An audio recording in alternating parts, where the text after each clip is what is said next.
এটা হচ্ছে বর্ষাকালের ওয়েদার। এই দেখেন, এত কষ্ট করে বৃষ্টিতে ভিজে ওয়াচ টাওয়ারে উঠলাম, এই কাদা মাখা রাস্তায় আসলাম, এখন রোদ উঠছে।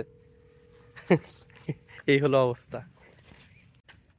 আজকে আসলে লোকজন কম, এই কারণে এটা ওপেন হচ্ছে না, ওপেন করবে না আর কি বললাম, কিন্তু এরা বললো লোকজন বেশি লাগবে। যাই হোক, আসলে লোকজন কম থাকলে আসার যেমন সুবিধা আছে যে একবারে ফ্রিলি ঘোরা যায়, আবার অসুবিধা হচ্ছে যে এই যে লোকজন কম থাকার কারণে অনেক রাইডে উঠা যায় না।